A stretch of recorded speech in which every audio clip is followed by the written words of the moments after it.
Alhamdulillah, alhamdulillahillazi nahmaduhu wa nasta'inu wa nastaghfiruh wa na'udzu billahi min syururi anfusina wa min sayyiati a'malina.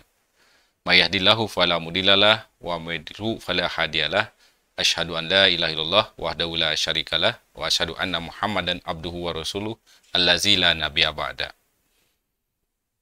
Sahabat yang dicintai oleh Allah Subhanahu wa taala, kita bisa flashback dalam sebuah buku yang ditulis oleh Michael Hart dalam bukunya 100 tokoh yang berpengaruh di dunia.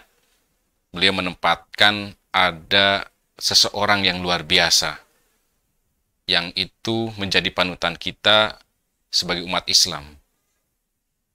Siapa lagi kalau bukan Nabiyana wa Habibana Muhammad Sallallahu Alaihi Wasallam. Beliau ditempatkan dalam 100 tokoh orang berpengaruh di dunia. Ini menjadikan sebuah semangat bagi kita bahwasanya panutan kita itu merupakan seseorang yang luar biasa, bukan seseorang yang tidak punya kewibawaan atau bukan pula orang yang tidak punya sebuah visi yang besar. Tentunya visi yang dibawa oleh Rasulullah SAW, yaitu Nabi Muhammad SAW, adalah visi yang membawa hidup kita pada kesuksesan di dunia dan akhirat. Kesuksesan akan berdampak pada kesejahteraan, baik secara ekonomi ataupun secara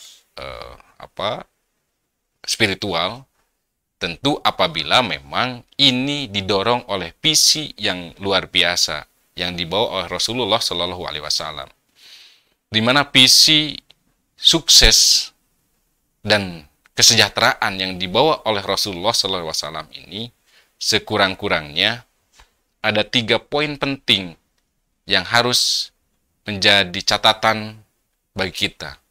Pertama, apa yang Rasulullah sampaikan kaitan dengan masalah visi untuk mencapai kesuksesan di dunia maupun akhirat adalah yaitu takwa.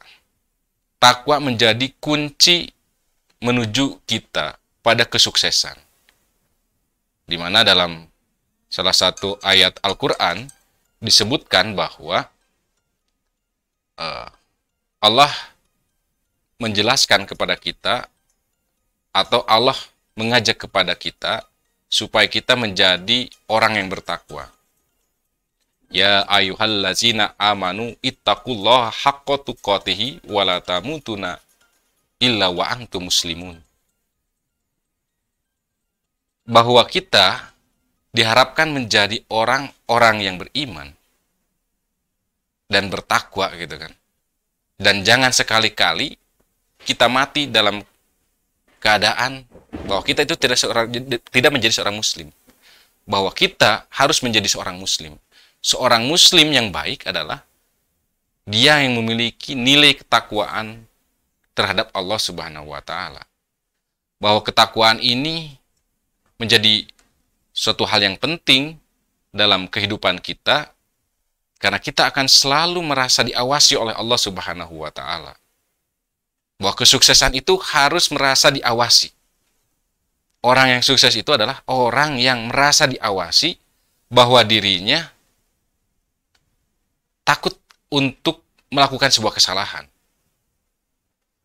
Sehingga ketika kita merasa diawasi oleh Allah Subhanahu wa taala dalam kehidupan apapun, dalam melakukan menjalankan apapun, tugas apapun, ketika sudah merasa yang diawasi, maka kita akan berhati-hati. Ini kunci yang pertama, bahwa untuk mendapatkan kesuksesan, tentunya kita harus berhati-hati dan kita merasa diawasi. Dalam konteks Islam, ketika kita berhati-hati dan merasa kita diawasi, itu adalah kita sudah menanamkan nilai ketakwaan. Itu kata kunci sukses yang pertama. Kata kunci sukses yang kedua, yang diamanahkan oleh Rasulullah SAW adalah birrul walidain.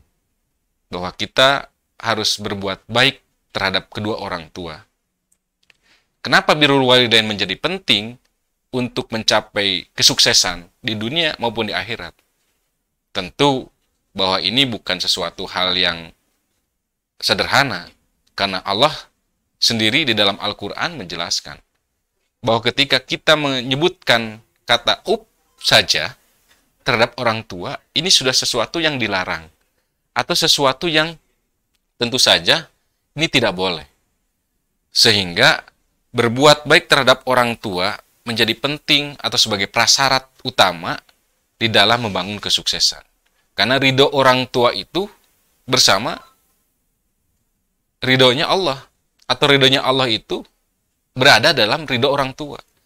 Sehingga ketika kita tidak berbuat ihsan terhadap kedua orang tua, jangan harapkan bahwa kita akan mendapatkan kesuksesan. Mungkin secara materi kita sukses, namun secara spiritual, kesuksesan itu tidak akan berdampak pada kehidupan kita di masa akan datang, yaitu kehidupan di akhirat. Maka kunci sukses di dalam Islam yang dibawakan oleh Rasulullah SAW adalah kita harus berbuat ihsan terhadap kedua orang tua. Maka penting sekali lagi bahwa dalam mencapai kesuksesan itu adalah tangganya harus melewati tangga berbuat baik terhadap kedua orang tua. Karena tentu saja bahwa ketika kita berbuat baik terhadap kedua orang tua kita, itu menjadi sesuatu yang penghormatan terbesar yang kita berikan kepada mereka, karena mereka sudah melahirkan kita, terutama ibu gitu kan, dan sudah membesarkan kita. Karena tidak ada yang paling berharga dalam kehidupan kita, dan tentu tidak akan bisa kita membalasnya kepada kedua orang tua kita, terutama ibu, yaitu ada air keringat orang tua, ada air mata orang tua, ada air ketuban ibu atau orang tua kita, yang itu yakin tidak pernah akan kita balas, akan mampu kita balas keringat itu, air mata itu, air ketuban itu kepada mereka. Makanya kalau kita tidak berbuat baik atau tidak berbuat ihsan terhadap mereka, tentu jangan harap bahwa kesuksesan itu akan kita dapatkan. Sehingga penting bahwa kesuksesan itu harus menghadirkan orang tua. Yang terakhir yaitu adalah doa. Doa itu menjadi penting untuk membersamai kita menjadi orang sukses. Karena Allah itu adalah dekat, maka sejatinya atau seyogianya kita harus meminta kepada zat yang maha dekat itu. Dalam sebuah keterangan disebutkan, ud'uni astajib lakum. Maka berdoalah kalian, niscaya, kata Allah itu, aku akan mengabulkannya. Dalam konteks ini, dalam konteks doa itu, ada spirit bahwa kita itu harus menanamkan keyakinan terhadap Allah, bahwa setiap ikhtiar kita, bahwa setiap harapan kita itu akan dijawab oleh Allah, baik langsung ataupun tidak. Artinya bahwa doa ini penting sebagai sebuah spirit positif kita terhadap apa yang akan kita lakukan. Maka penting doa ini kita lakukan sebagai jalan menuju kesuksesan dan menuju kebahagiaan. Kata kunci kesuksesan itu juga harus berdampak bukan hanya pada diri kita, tapi sukses itu juga harus berdampak pada lingkungan kita, pada masyarakat yang terdekat di lingkungan kita. Kita mungkin sukses, tapi orang di pinggir kita, di depan kita, di belakang kita masih sengsara gitu kan. Saya pikir itu bukan juga orang yang dianggap sukses secara spiritual. maka kesuksesan itu harus berdampak pada lingkungan, minimal lingkungan sekitar. Artinya tetangga, masyarakat sekitar itu pun harus merasakan kesuksesan kita. Artinya dalam aspek kesuksesan ini harus ditanamkan nilai sosial terhadap lingkungan sekitar. Sehingga kesuksesan itu akan berdampak pada kesejahteraan bersama.